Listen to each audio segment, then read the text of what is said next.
Bueno, nos encontramos con Julián Cortizo. Él es un realizador audiovisual y formó parte del equipo de la postproducción del Eternauta. Hola Julián, gracias por estar aquí con nosotros. ¿Cómo estás? Muy bien, bueno, muchas gracias por invitarme en primer lugar. Estamos acá en la Universidad Nacional de Artes, que fue mi casa de estudios, así que muy contento. Mira, vamos a hablar un poco sobre la producción del Eternauta. El Eternauta, si bien es cierto, es una historieta icónica de la Argentina. Tuvo una adaptación audiovisual para que forme parte del catálogo de Netflix. Dentro del catálogo tienen lo que se le llama Hecho en Argentina. ¿Qué significa para vos que una producción de tal magnitud forme parte del catálogo de Netflix? Bueno, que forme parte del catálogo de Netflix una producción tan grande significa un montón para toda la industria, sobre todo por el impacto que tuvo, la cantidad de audiencia que ganó. En muy poquito tiempo lo teníamos en los primeros puestos de visualizaciones del mundo, y lo que marca es que la República Argentina puede estar haciendo una calidad audiovisual del mismo nivel que grandes producciones en las mismas plataformas estaban pudiendo conseguir con una fracción muy inferior del presupuesto, lo que nos permite a nosotros posicionarnos, poder mostrar lo que estamos pudiendo hacer, que el resultado igualmente está a nivel competitivo, y atraer nueva inversión, ¿no?, audiovisual, para que otras plataformas, otras productoras se animen a hacer un salto, a empezar a producir esa escala de industria. Si bien nosotros estamos acostumbrados a la producción industrial, nunca se había visto algo de semejante magnitud, sobre todo por falta faltaba gente que se anime a invertir en un producto argentino de esa escala. Entonces, esta primer gran producción que tenga ese gran resultado positivo va a invitar a un montón de otras plataformas y otros estudios y otras productoras a hacer lo mismo, y nos va a hacer crecer, por supuesto, la industria local. En realidad, el Eternauta es un viejo proyecto de muchos cineastas argentinos. Adaptar esa historieta fue un sueño de muchos directores muy importantes de diversas épocas. El primero fue Adolfo Aristarain, después, muchos años después, una directora salteña, si no me equivoco, Lucrecia Martel, también tenía un proyecto, incluso creo que llegó a avanzar bastante, pero siempre en algún momento todo se trababa, digamos. Yo siempre supe de cada uno de los proyectos, estaba como al tanto, era como una noticia importante, digamos, ¿no? ¿Quién va a ser el Eternauta? Como que alguna vez se iba a ser el Eternauta, y en manos de quién iba a caer. Desde tu opinión, ¿de qué manera la serie transmite la identidad argentina? Bueno, eso obviamente es desde mi opinión. Yo creo que la mayoría de las pequeñas cositas, como un mate, el juego del truco, que es increíble. De repente estamos viendo a personas en otro país hablando otro idioma, tratando de buscar cómo se juega el truco, porque incluso maneja otro mazo de cartas diferente al que internacionalmente se conoce, y que se empiezan a interesar en algo tan argentino. Creo que hay tortas fritas, la música, tenemos una variedad de temas muy conocidos del rock nacional y incluso del folclore argentino, que transmiten un montón de la identidad. El diálogo, las palabras, la idiosincrasia, la cultura argentina creo que está reflejada desde principio a fin, pero sin obviamente lograr alejar al espectador. En ningún momento creo que nos cerráramos a que un espectador de habla hispana, o incluso de un habla en otro idioma, no pudiera específicamente entender lo que se estaba diciendo, sacando algún que otro chiste que incluso era muy interesante ver cómo se traducía en otros países, y generó por ahí una cuestión de medio de meme, pero sacando ese tipo de chistes que nos pasa constantemente. Si nosotros vemos cualquier película en otro idioma, vamos a encontrar ciertos gags, ciertos chistes, que quien entiende inglés sabe que la traducción del subtítulo es completamente diferente, pero que sí está enfocada quizás para que la entienda un espectador en cualquier parte del mundo. Sacando esas cositas, logró llevar la cultura argentina, valga la redundancia lo que voy a decir, de nuevo a todo el mundo, ¿no? Nos trasladó y nos puso en un juego de forma internacional. El propósito de una película o de una serie no tiene que ser reflejar una identidad. Eso si sale como consecuencia secundaria de una ética de trabajo, ¿no? De una decisión previa, digamos. Y me parece que en el Eternauta esa está bien hecha, sale naturalmente, muestra un nivel de capacidad técnica muy profesional, que puede ser universal, y como que no importa la identidad argentina. De hecho, no sé si existe la identidad argentina. No es algo en lo que yo me preocupe. Que tenga, capaz. No, para nada, no me interesa. O sea, yo veo películas de todo el mundo, no estoy pensando en las identidades. Obviamente veo una película italiana y sé que va a tener ciertas características, pero tiene que ver con tradiciones cinematográficas, no con identidades nacionales. Entonces es una cosa que yo abandono, digamos. No digo que es lo que hay que hacer o que no hay que hacer, digamos. A mí no es algo que me importe en absoluto. El cine es un país en sí mismo. O sea, mi patria es el cine. Es más mi patria el cine que la Argentina. Y yo pensaba, o sea, estos tipos se juntan a jugar al truco hace 50 años. ¿Siempre escuchan a Manal? O sea... Se hacía ruido. Claro, porque, digamos, para mí era claramente decir... Esto es rock nacional, esto es Argentina, estos son tipos que están anclados en los 70. O sea, es como demasiada referencia.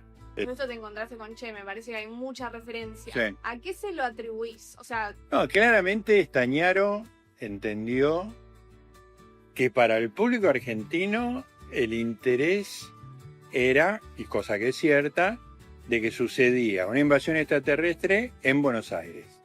Eso fue el éxito de la historieta en la década del 50, porque usaba Olivos y no me acuerdo qué calle, Córdoba, y la cancha de River. Entonces eso era como muy atractivo. Y él sabía que ese era un atractivo. Pero ese atractivo no es universal. Es para los argentinos, más específicamente para los porteños. Entonces, me parece que él hizo algo para que sea un gran éxito en la Argentina.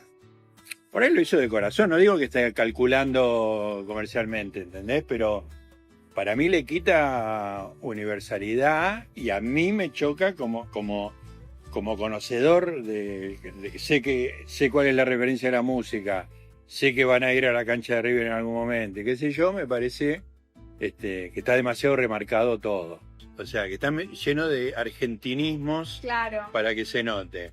El truco, las calles, la General Paz, el personaje de Darín, todo ese diálogo de Bayo Verga y Paraguasca y todas esas cosas, eso es intraducible.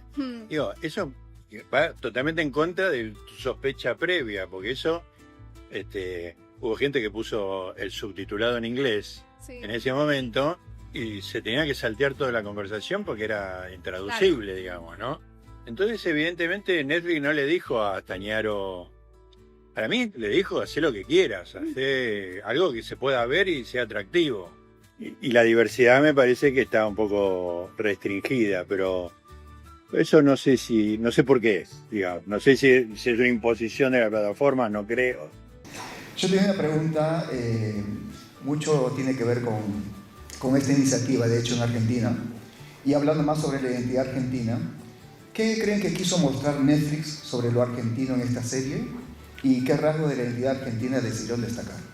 No, hay como una idea tal vez de que Netflix, en este caso, ¿no? Hay otras plataformas, pero juegan un rol en lo creativo. En este caso no fue así, digamos, todo el barco lo comandó Bruno y él tenía muy claro dónde iba. Creo que eso fue parte de lo que habló con la productora, eso es lo que le exigió a la productora, y Netflix me parece que terminó siendo el vínculo, pero en ningún momento, ni nosotros desde las áreas que nos involucraron, sentimos que había una cuestión de presentar, no hubo interferencia en lo creativo. Creo que le dejaron trabajar a Bruno con absoluta libertad, eso me parece que es importante marcarlo. Ahora, todas las decisiones en cuanto a la argentinidad, en cuanto a guión, estructura, personal, todo eso es de Bruno. Me gustaría que Rodrigo nos aporte algo desde la producción con relación a la pregunta y la relación con Netflix. Bueno, es un poco lo que decía Julián, todo lo que sentimos un poco y también conociendo la obra de Bruno, es parte de la impronta de lo que él hace, digamos, lo argentino, lo que podemos llamar la argentinidad, está muy presente de distintas formas en todo lo que él ha hecho, y que acá creo que se conjugaba eso con una obra que es emblemática de la historieta argentina, no solo argentina, sino que es una historieta de culto mundial. Yo creo que es conjugar eso. Después, no, yo sentí lo mismo que Julián, digamos, como que no hubo ningún tipo de interferencia, y tuvo, me parece, total libertad, y es todo mérito también de él y de su creación, y del aporte también que de la productora y de los productores que estuvieron ahí acompañándolo. Entendido de que, bueno, Netflix es una plataforma global, mostrar lo argentino requiere mucho, una selección de elementos, de cosas. Entonces, ¿qué es lo que ustedes pudieron destacar para mostrar en la plataforma? Ellos venían igual con una impronta que, además de nuestro proyecto, en ese momento ya se estaba rodando 100 años de soledad y venían de hacer Pedro Páramo. Todas son obras que hablan mucho de lo componente cultural latinoamericano, y El Eternauta es otra. Entonces, indudablemente ellos, desde mi percepción, estaban buscando que sus espectadores encontraran esos relatos en donde se podían ver identificados. Ahora, de la argentinidad, yo te puedo decir que para mí siempre la búsqueda fue en lo heterogéneos que somos, no quedarnos en un solo rasgo. Íbamos a tener éxito en que todo el mundo pudiera sentirse con un lazo afectivo con la obra si todo el mundo encontraba algo que lo identificara. Y somos muy heterogéneos en Argentina, no solo en nuestro pensamiento, nuestras casas, nuestras calles, hay mucho quilombo todo el tiempo, y eso tenía que estar. Así que era tratar de registrar esto mismo, todas las voces que componían una idea, todo el mundo, por eso todo el mundo podía ir aportando, porque había lugar para todo, porque teníamos que tratar de poner todo y mucho iba a quedar afuera. Pero yo me preguntaba la otra vez qué pasaba con la serie a nivel repercusión en la gente, que hacía que la gente se quiera vestir de eso y quiera salir a salvar el mundo, y que sea como, no sé, el otro día mi hermana es maestra en una escuela pública y me manda los dibujitos, el tema era profesiones, y los pibes empezaron a dibujar todos a Juan Salvo, y mi hermana me manda los dibujitos y yo digo, qué locura, y veo que abajo, sin H y con S, decía, cuando sea grande quiero hacer películas.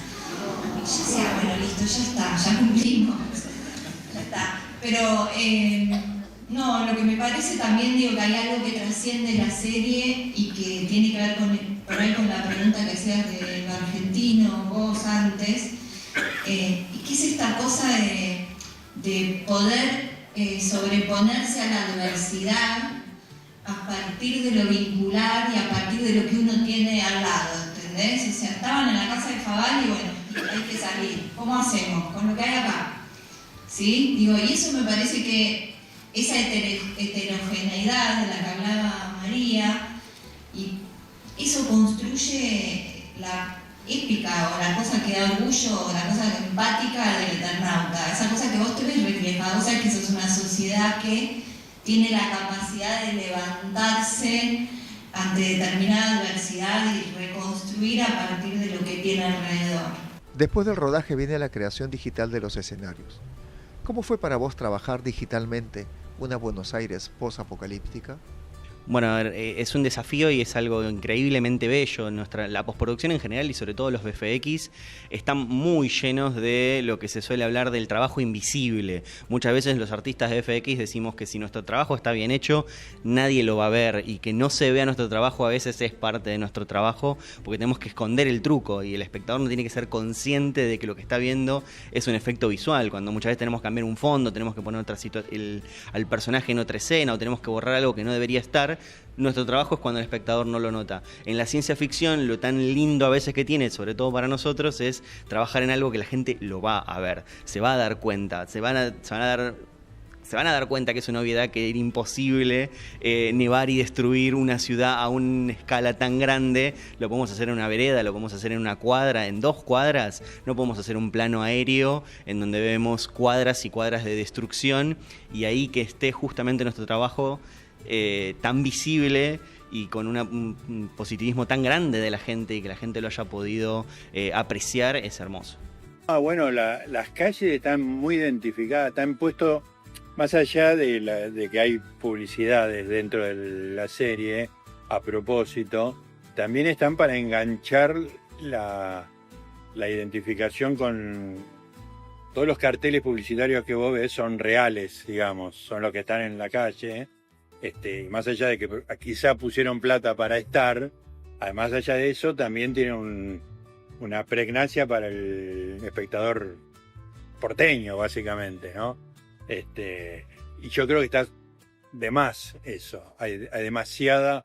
Por ejemplo, en algunas escenas te ponen los nombres de las calles, te ponen el cartel con el nombre de la esquina, digamos, tal calle y tal calle. Que si a vos te ponen, si vos ves una película norteamericana, que sean las 51 y 4, Claro, no te importa un carajo. Y un director norteamericano no te va a poner 51 y 4, porque Nueva York es la patria de cualquier cinéfilo, ¿entendés?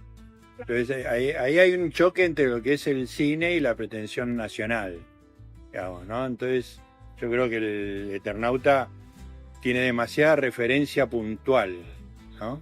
Que sean muy reconocibles los lugares de Buenos Aires. Y eso solo le puede importar al que vive en Buenos Aires, porque al extranjero no le dice nada a la General Paz. A mí me vuelve loco que haya cascarudos en la General Paz, pero solamente a mí, como que pasé 1 millón de veces arriba de la General Paz, digamos, ¿no? ¿Qué tecnologías se utilizaron para los efectos? ¿Hubo algo innovador que no se haya usado en el cine argentino? Bueno, creo que esta es una producción muy, muy interesante para hablar de innovación tecnológica, porque fue una de las primeras producciones latinoamericanas que incluyera Virtual Production, que es una técnica que está basada en la muy, muy, muy vieja Rear Projection, que vendría a ser el típico poner un fondo de proyector que esté pasando un video en movimiento. Lo podemos reconocer en el típico personaje que está manejando y de repente le ponemos un fondo en movimiento. Pero el Virtual Production, no solo por la tecnología de LEDs que estaría permitiendo una emisión de luz. En la proyección estamos viendo una proyección por rebote de luz. Es decir, la luz que no llega, la luz que se ve es una luz por rebote. Es decir, pierde mucha intensidad.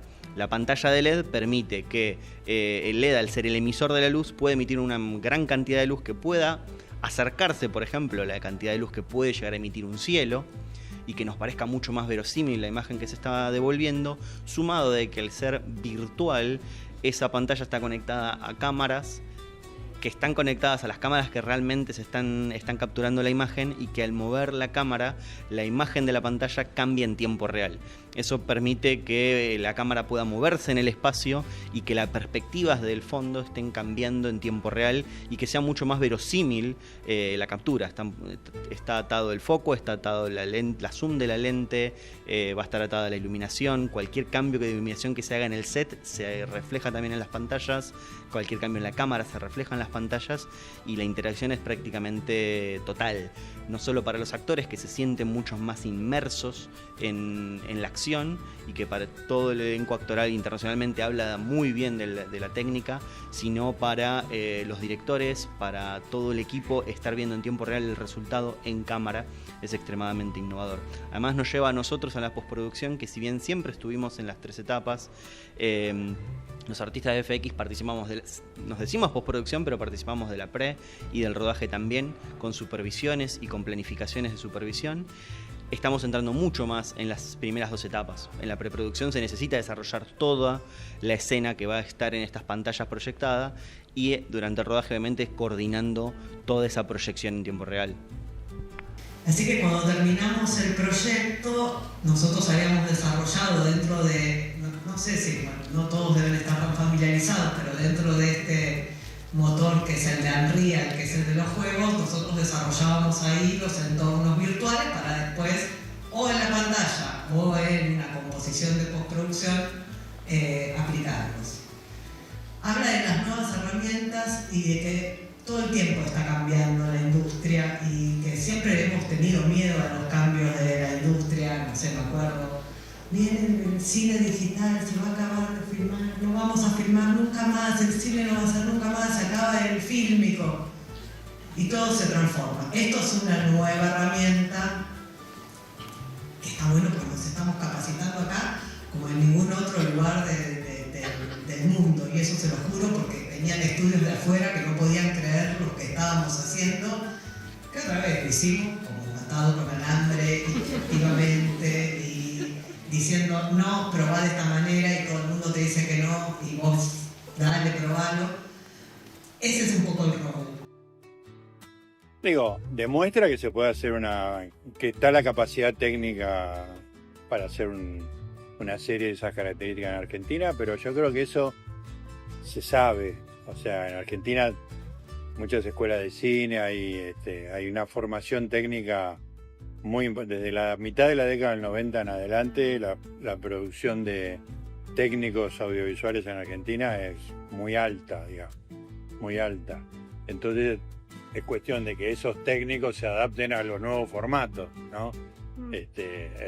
La mayoría arrancó filmando en analógico, en película, y en la mitad de la década del 90 empezaron a filmar en digital y ahora no existe el analógico, digamos, ¿no? Y lo mismo, eso para hacer la película. ¿Qué significó para vos trabajar en El Eternauta, tanto en lo personal como en lo profesional? Bueno, desde lo personal es esa historieta que uno lee en la secundaria, que uno aprende que para nosotros y nuestra generación la estamos leyendo como una ciencia ficción más, pero ni bien nos planteamos que se escribió en el 57, 30 años antes de que se desarrollaran ciencia ficciones clásicas como, no sé, Star Wars. Estamos hablando de que es una innovación en la ciencia ficción internacional y que es nuestra. Como montones de cosas que parece mentira, son inventos argentinos o innovaciones argentinas o vinieron de una cabeza argentina y se exportaron al mundo y ya las tenemos establecidas como del cotidiano, y sin embargo vinieron y se crearon primeramente en Argentina. Y de repente estar trabajando en ese proyecto y ver el desarrollo que está teniendo y ver el impulso que está teniendo y el recibimiento de la gente que está teniendo ese proyecto, y en algún punto saber que es un antes y un después en la carrera de todos los que hayamos participado. Si bien muchos participamos en un montón de otros proyectos industriales, es mi caso y el de muchos que este proyecto ha logrado algo que el resto no, y que es que todo el mundo esté hablando de él, que el 90% de la gente lo haya visto y que estén, por ejemplo, incluso estudiantes de la casa en donde yo me eduqué, entrevistándome y preguntándome cómo he llegado a lograr eso. Entonces este proyecto consiguió eso, nos para a todos en un lugar diferente, nos prepara a otro escenario diferente y nos hace tener que también pensar como un nuevo desafío lo que va a venir de nuevo, ahora, próximo, a futuro, porque sin duda, ahora que nos plantamos y demostramos podemos hacer esto, nos van a empezar a venir a llegar proyectos de otra escala que nos van a invitar también a desafiarnos y a superar nuevos escalones, ¿no? Abrirnos al que piensa distinto nos dio la posibilidad de construir las redes y los vínculos necesarios para llevar un proyecto que requirió 1 año y medio de preproducción, 150 rodajes, jornadas de rodaje y 1 año y pico de postproducción. Es necesario muchos vínculos, muchos buenos vínculos, en una época que es muy difícil construir vínculos.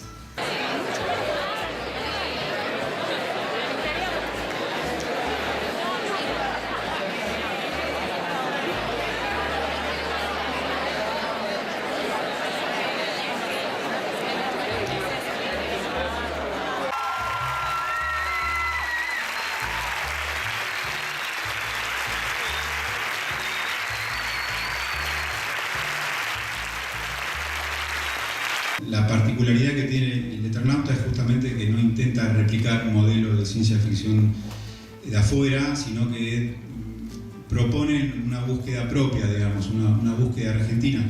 Entonces ya solo eso me resultaba como muy desafiante y me da muchas ganas de transitarlo. Después, obviamente, infinidad de cuestiones a resolver, desde temas más de cómo adaptar eso a una serie a nivel guión, y en términos técnicos, infinidad de cuestiones. Gracias por el trabajo que haces, porque nos abre el camino a todos los que estudiamos cine. Yo quería hacerte una pregunta. Después de todo el trabajo fílmico físico, viene todo un trabajo también arduo que es lo fílmico virtual. Eso implica mucho el tema de decorados, el tema de reconocer a una Buenos Aires en lo digital también. ¿Puedes contarnos un poquito más cómo fue todo ese proceso?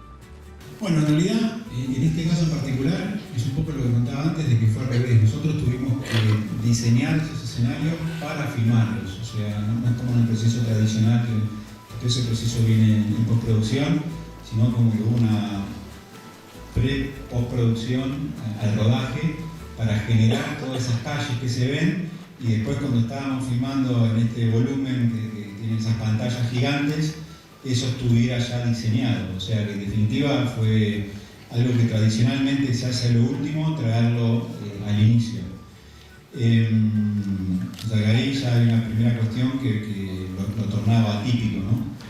En relación a esto de todo el escaneo de las calles, la fotogrametría.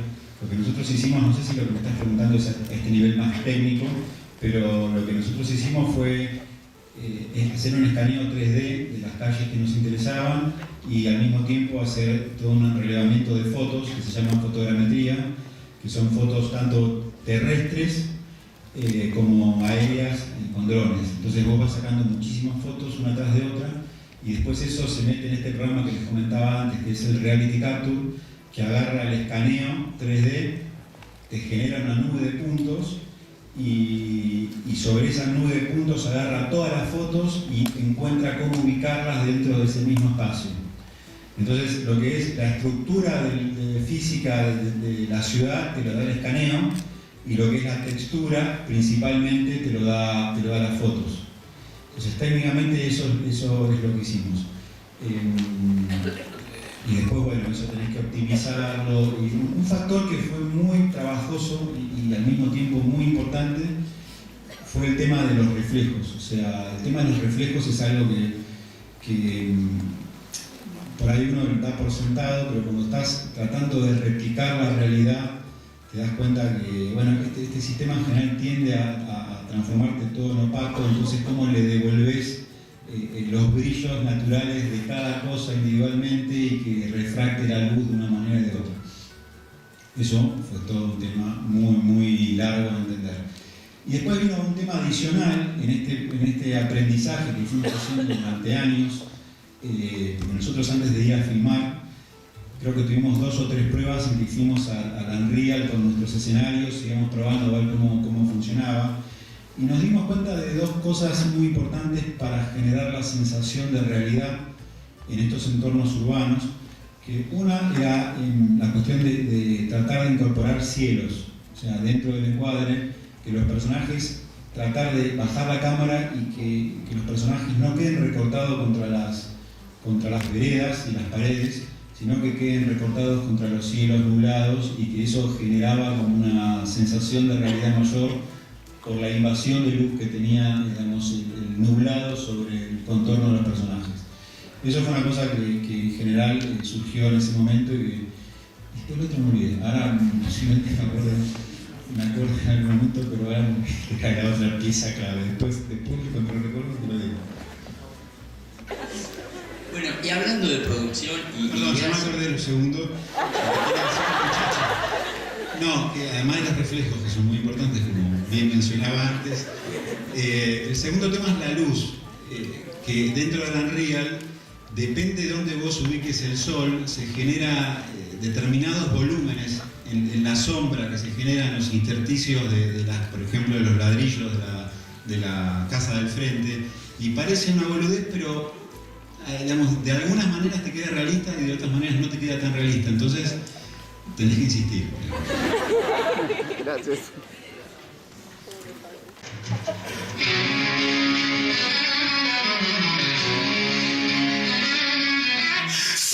Camina lentamente, camina por el garage.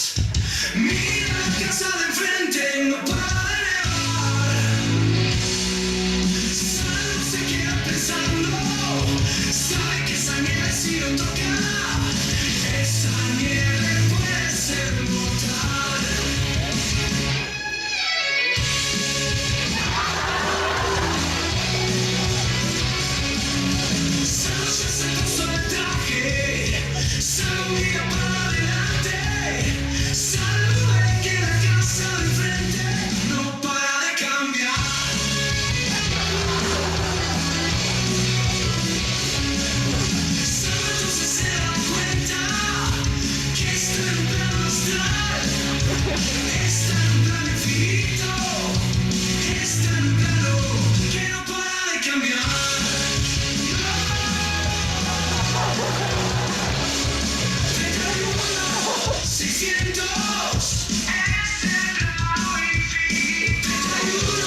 más uno, solo más es el último ajuste. Un ajuste y un render y un pase de nieve y mover el más suave un poco para todos que muevo de luna. Y las patas al frente, las tejas, la reja, la vieja al frente. Se va y el sillón de adentro que no se duerme. Una marcha en el piso, ponerlo y liso, sacarlo al cliente, volar de la gente y el techo que ya estaba hecho y cambiar la venda, sacar la torrente y un pase de nieve. Si ya terminas a la casa,